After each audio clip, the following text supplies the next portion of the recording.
चलिए देखते हैं खान सर का बुक आरबीडी पब्लिकेशन का जो बुक है उसमें हम लोग आज देखेंगे क्या देखेंगे भारत का भूगोल में चैप्टर नंबर 8 है।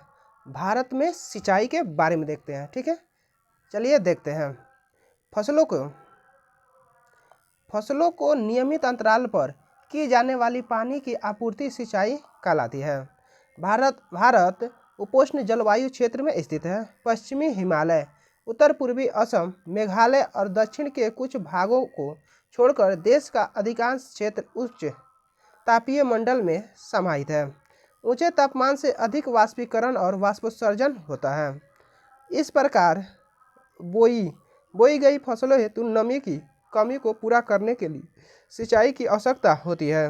नीति आयोग के अनुसार वर्ष 2022-23 में देश के सकल बुआई क्षेत्र 140 मिलियन हेक्टेयर को 52% क्षेत्रफल पर सिंचाई की सुविधा उपलब्ध है।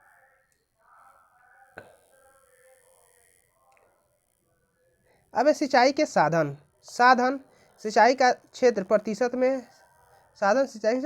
में यानी नलकूप या ट्यूबवेल एवं कुआं द्वारा कितना है 55.9% सिंचाई की जाती है और नहर द्वारा 31.4%, तालाब द्वारा 6.1%, अन्य साधन द्वारा 6.6% की जाती है। ठीक है, सिंचाई की विधियाँ। भारत में सिंचाई की निम्नलिखित विधियाँ प्रयोग में लाई जाती हैं। पहले कटवा या तोड़ विधि। यह विधि निचली भूमि में धान के खेतों की सिंचाई में प्रयुक्त होती है। थाला विधि। यह नकबार या क्यारी विधि के समान होती है, पर क्यारी विधि में पूरी क्यारी जल से भरी जाती है, जबकि इस विधि में जल सिर्फ पेड़ों के चारों तरफ के थालों में डाला जाता है।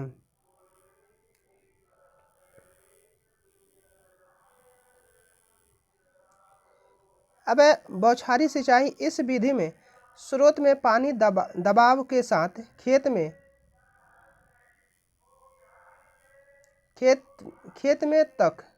तक ले जाया जाता है और स्वचालित छिड़काव यंत्र द्वारा पूरे खेत में बौछार द्वारा वर्षा की बूंदों की तरह छिड़काव की जाती है। इसे ओवरहेड सिंचाई भी कहते हैं। अब सिंचाई की नवीनतम प्रौद्योगिकियाँ यानी फर्टिगेशन यानी एक आधुनिक तकनीक है जिसके अंतर्गत उर्वरक के साथ साथ सिंचाई की तकनीक की इस्तेमाल किया जाता है। इसमें दबाव से बहती जलधारा में उर्वरक घोल प्रविष्ट किया जाता है। फर्टिगेशन में ड्रिप सिंचाई एवं छिड़काव या स्प्रिंकल सिंचाई पद्धति का प्रयोग किया जाता है। अब ड्रिप सिंचाई, इसे टपक सिंचाई भी कहा जाता है। इस प्रणाली में खेत में पाइपलाइन बिछाकर स्थान पर नोजल लगाकर सीधे पौधे की जड़ों में बूंद करके जल पहुंचाया जाता है। सिंचाई की यह विधि रेतीली मृदा, उबड़ खाबड़ खेत तथा बागों के लिए अधिक उपयोगी है।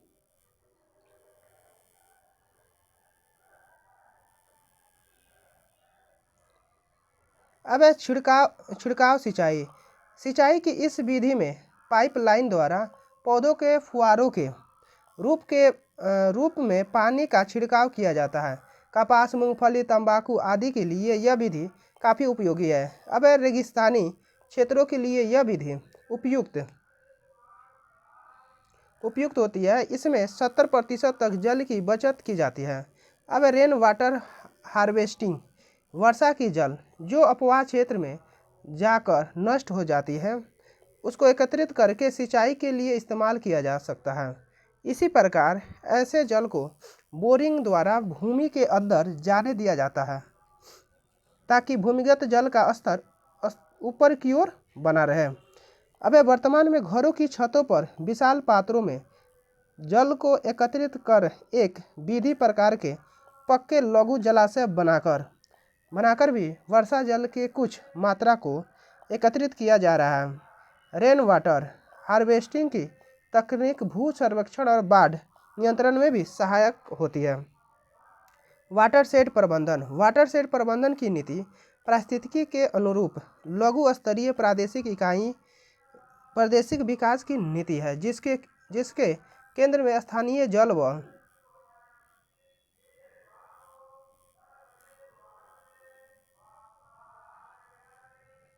भूमि संसाधन है।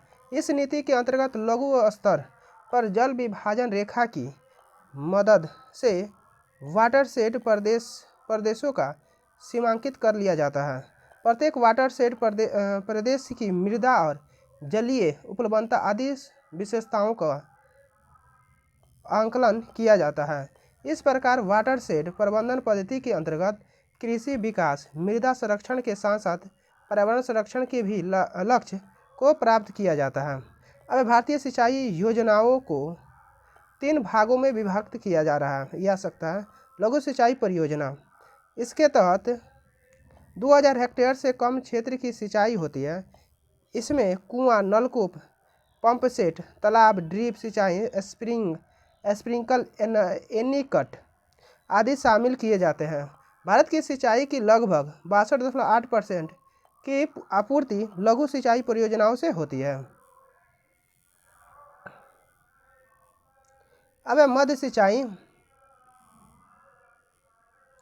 मध्य सिंचाई परियोजना, इसके तहत 2000 से 10,000 हेक्टेयर तक क्षेत्रों की सिंचाई की जाती है। अब बृहद सिंचाई परियोजना, इसके तहत 10,000 हेक्टेयर से अधिक क्षेत्रों की सिंचाई होती है। बड़ी एवं मध्य परियोजना से देश की 38% सिंचाई की आवश्यकता पूरी होती है। विश्व में सर्वाधिक संचित क्षेत्र चीन 21% तथा भारत में 20.2% में है। पंजाब, हरियाणा ऐसे राज्य हैं जहाँ शुद्ध बोया गया क्षेत्र 80%, शुद्ध बोया गया क्षेत्र वह भूमि जिस पर फसलें उगाई व काटी जाती है उसे शुद्ध बोया गया क्षेत्र कहते हैं। सर्वाधिक नलकूपों की संघनता उत्तर प्रदेश राज्य में है, जबकि सर्वाधिक नलकूप तमिलनाडु में पाए जाते हैं। महाराष्ट्र का इसमें दूसरा स्थान है। दक्षिण भारत में सिंचाई का प्रमुख साधन तालाब है। क्षेत्रफल की दृष्टि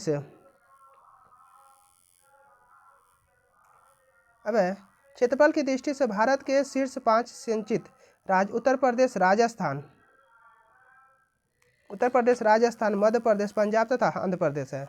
नहर द्वारा सिंचित 5 शीर्ष राज्य राजस्थान, हरियाणा, आंध्र प्रदेश, पंजाब, बिहार है। नलकूप द्वारा सिंचित 5 शीर्ष राज्य पंजाब, राजस्थान, बिहार, हरियाणा, आंध्र प्रदेश है। पंजाब, हरियाणा, राजस्थान और तमिलनाडु राज्यों में भूमिगत के जल का उपयोग बहुत ही अधिक है। अब नोट है, भारत में दुनिया के सर्वाधिक नलकूप पाए जाते हैं। अब कुल सिंचित भूमि में सर्वाधिक सिंचित राज्य पंजाब है जिसकी 98% भूमि सिंचित है। सबसे कम सिंचित राज्यों में मिजोरम का स्थान प्रथम है।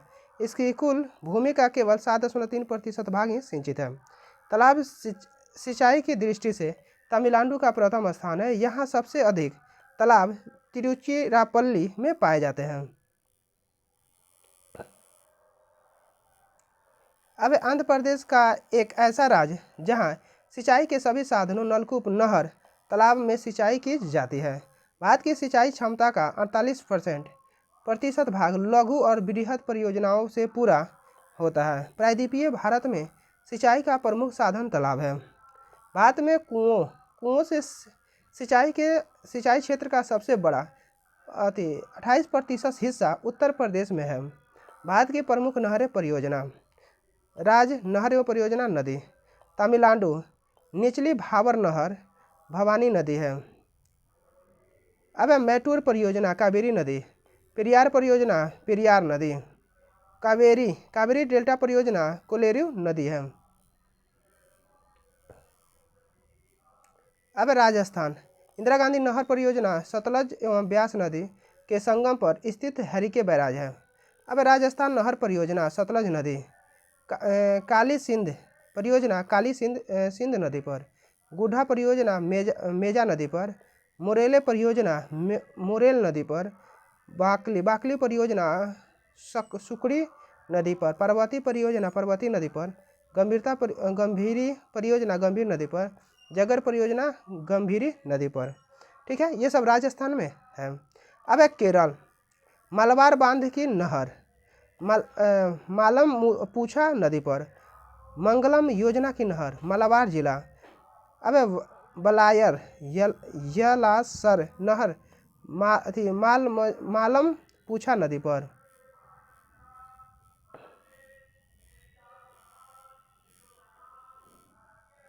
आगे देखते हैं। अब हरियाणा में देखते हैं। कहाँ? हरियाणा की नहरें। पश्चिमी यमुना नहर से निकलती है, यमुना नदी से नहर जो नहर निकलती है। गुड़गांव नहर जो है यमुना नदी से निकलती है उत्तर प्रदेश, यानी पूर्वी यमुना नहर जो है यमुना नदी से निकलती है। आगरा नहर यमुना नदी से निकलती है। बेतवा नहर बेतवा नदी से निकलती है। शारदा नहर शारदा नदी से निकलती है। ऊपरी गंगा नहर गंगा नदी से निकलती है। निचली गंगा नदी से निकलती है। अब बिहार त्रिवेणी नहर गंडक नदी से निकलती है। बिहार में जो बांध परियोजना दो नहर तिरहुत नहर और सारण नहर कहाँ से निकलती है? गंडक नदी से निकलती है। अब पूर्वी सोन नहर सोन नदी से निकलती है। पश्चिमी सोन नदी से निकलती है। कोसी परियोजना कोसी से निकलती है। अब आंध्र प्रदेश कृष्णा डेल्टा की नहर कृष्णा नदी से निकलती है। आंध्र प्रदेश तथा तेलंगाना यानी कृष्णा डेल्टा की नहर कृष्णा नदी से निकलती है। गोदावरी डेल्टा की नहर गोदावरी तथा गोमती तथा गोदावरी से निकलती है। कृष्णा सिंचाई योजना की नहर कृष्णा एनीकट से 18 मील ऊपर से निकलती है। अब पंजाब सरहिंद नहर सतलज नदी से निकलती है। ऊपरी बारी दोआब नहर रावी नदी से निकलती है। बिस्त दोआब नहर सतलज नदी से निकलती है। नांगल बांध नहर सतलज नदी से निकलती है। भाखड़ा नहर सतलज नदी से निकलती है। पूर्वी नहर रावी नदी से निकलती है। पश्चिम बंगाल नी एडन नहर दामोदर नदी से निकलती है। मिदनापुर नहर कोसी नदी से निकलती है। दामोदर नदी दुर्गापुर से निकलती है। तिलवाड़ा बांध की नहर मयूराक्षी नदी वीरभूमि जिला से निकलती है। अब महाराष्ट्र वीर परियोजना मूला परियोजना नील नदी से मूला परियोजना मूला नदी से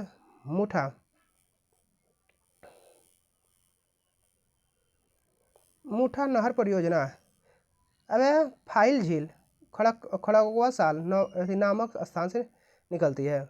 गोदावरी नदी बेल जेल के समीप से निकलती है। भंडारा बांध की नहर प्रवीरा नदी पश्चिमी घाट पर्वत से निकलती है। अब बहुउद्देशीय नदी घाटी परियोजना के बारे में जानते हैं। बहुउद्देशीय नदी घाटी घाटी परियोजनाओं से सिंचाई की सुविधा के अलावा बाढ़ नियंत्रण पेयजल आपूर्ति जल विद्युत उत्पादन नहरी परियोजना पर्यटन आदि अनेक कार्य किए जा सकते हैं। इसलिए पंडित जवाहरलाल नेहरू ने इन्हें आधुनिक भारत का मंदिर एवं नया तीर्थ कहा था। अब दामोदर नदी घाटी परियोजना यह स्वतंत्र भारत की प्रथम बहुउद्देशीय परियोजना है। यह झारखंड बिहार और पश्चिम बंगाल राज्यों में फैली दामोदर घाटी मॉडल यूएसए के टेनेंसी घाट परियोजना पर आधारित है। वर्ष 1948 में दामोदर घाटी निगम डीवीसी की स्थापना की गई। यह एक सांविधिक निकाय है। भाखड़ा नांगल परियोजना यह पंजाब हरियाणा एवं राजस्थान की राज्य की सतलज नदी पर बनाई गई देश की सबसे बड़ी बहुउद्देशीय परियोजना है। भाखड़ा बांध विश्व का सबसे ऊंचा गुरुत्वीय बांध है। अब कोसी परियोजना कोसी नदी तिब्बत पठार से निकलकर नेपाल होते हुए बिहार भागलपुर के निकट गंगा के बाएं तट से आकर मिलती है। मार्ग परिवर्तन तथा विनाशकारी बाढ़ों के कारण कोसी को बिहार का शोक कहा जाता है।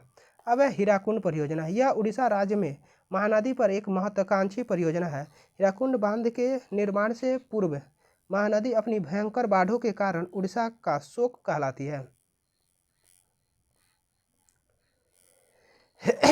ये बहुत ही छोटा है, आप लोग इसे सिर्फ सुनिए। क्या है, इसे आप लोग देख नहीं सकते हैं, नहीं तो आपके पास बुक है या पीडीएफ है तो उसका अगर पीडीएफ चाहिए तो EDUSAR 8757 टेलीग्राम पे आप उससे वहाँ से डाउनलोड करके देख सकते हैं। ठीक है, चलिए देखते हैं बहुउद्देशीय नदी घाटी परियोजना।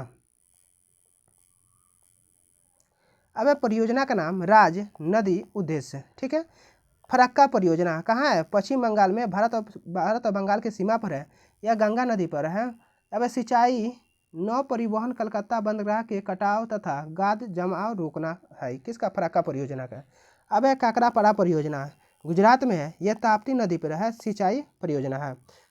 ताबा परियोजना यह मध्य प्रदेश में है, ताबा नदी पर है, सिंचाई के लिए है। माही परियोजना गुजरात में है, जो कि माही नदी पर है, सिंचाई के लिए है। शारदा सरोवर बांध गुजरात में है, जो कि नर्मदा नदी पर है, यह सिंचाई एवं जल विद्युत शक्ति के लिए है।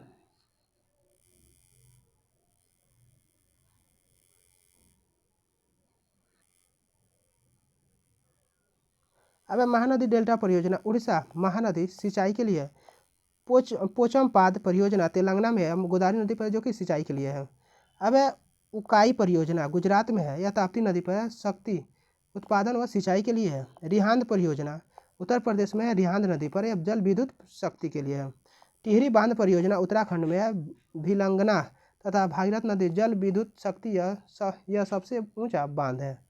इडुक्की परियोजना केरल में है, परियार नदी पर है, जल विद्युत शक्ति है। घाटप्रभा घाटी परियोजना कर्नाटक में घाटप्रभा नदी पर सिंचाई व जल विद्युत शक्ति है। भीमा परियोजना तेलंगाना महाराष्ट्र में है, पवना तथा कृष्णा नदी पर है, सिंचाई व जल विद्युत शक्ति के लिए है। कोयना परियोजना महाराष्ट्र में है, कोयना नदी पर है। भाखड़ा नांगल परियोजना पंजाब हरियाणा राजस्थान और हिमाचल प्रदेश में सतलज नदी पर जल विद्युत शक्ति के उत्पादन और सिंचाई है। ब्यास परियोजना राजस्थान पंजाब हरियाणा हिमाचल प्रदेश में ब्यास नदी पर जल विद्युत शक्ति उत्पादन व सिंचाई के लिए।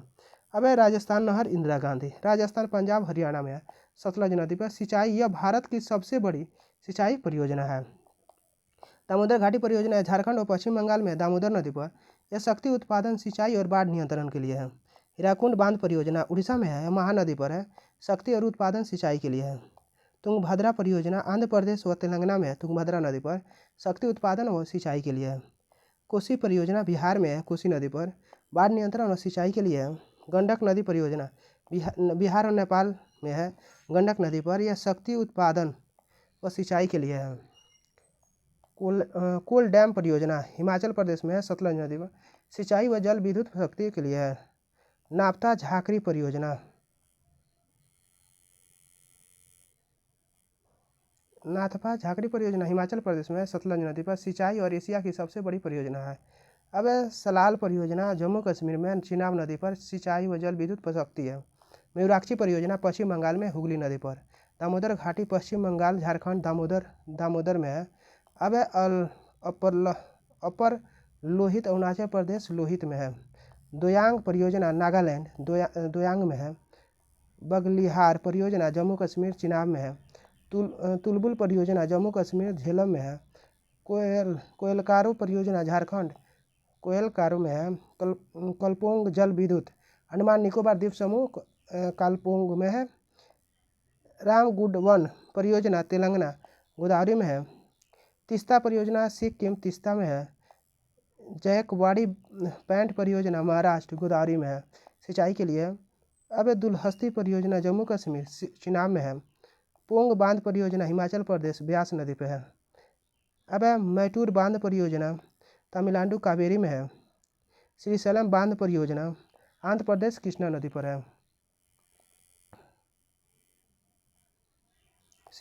शिव समुद्रम जल विद्युत कर्नाटक कावेरी नदी पर है। गायकवाड़ी महाराष्ट्र गोदावरी नदी पर है। ऊपरी पेनगंगा महाराष्ट्र कृष्णा नदी पर है।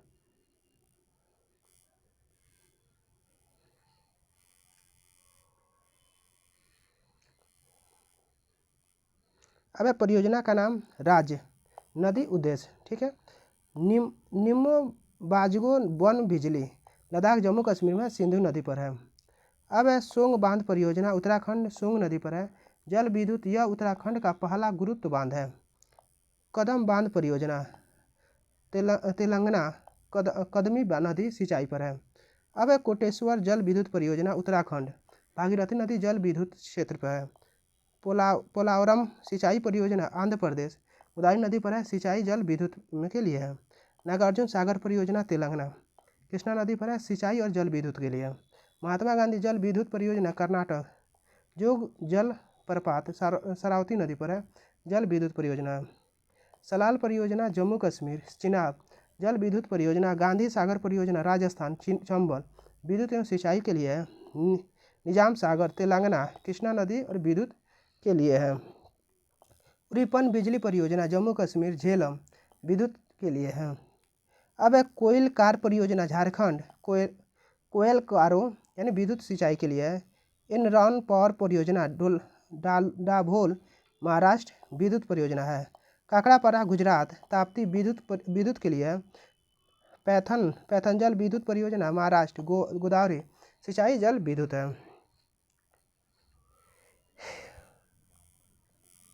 अब देखते हैं अंतर्राष्ट्रीय परियोजनाओं के बारे में सुनते हैं। परियोजना संबंध और नदी। संकोश परियोजना भारत और भूटान में है, संकोश नदी पर है। चुखा परियोजना भारत और भूटान पे है, बोंगचू नदी पर है। टनकपुर परियोजना नेपाल और भारत और नेपाल पे है, जो कि महाकाल नदी पर है। कोसी परियोजना बिहार और नेपाल पे है, कोसी नदी पर है। सालवाकोट परियोजना भारत और पाकिस्तान चीना पर है। अब अन्य महत्वपूर्ण तथ्य के बारे में देखते हैं। ठीक है, बांध यह विभिन्न प्रयोजनों के लिए पानी की आपूर्ति के लिए नदी की धारा की दिशा में एक जलाशय बनाने के लिए उसके उद्धव प्रवाह निर्मित भेद सामग्री की जलीय संरचना होती है। कॉपर बांध यह एक प्रकार की अस्थायी बांध है जिसे विशिष्ट क्षेत्र में पानी का बाहर करने के लिए बनाया जाता है। अब Tilaiya ultra mega power project Jharkhand में स्थित है। चीन और पाकिस्तान खैबर पख्तूनख्वा को कोहिस्तान और गिलगित बाल्टिस्तान में सिंधु नदी डायमर बांध का निर्माण कर रहे हैं। यह विश्व का सबसे ऊंचा कैंपकेट कंक्रीट बांध होगा।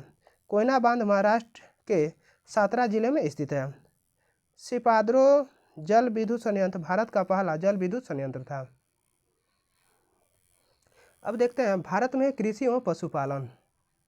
भारत में कृषि प्रधान राष्ट्र है। भारत की अधिकांश जनसंख्या कृषि अर्थव्यवस्था पर निर्भर है, परंतु सिंचाई के साधनों का अभाव होने के भारतीय कृषि मानसून पर निर्भर है।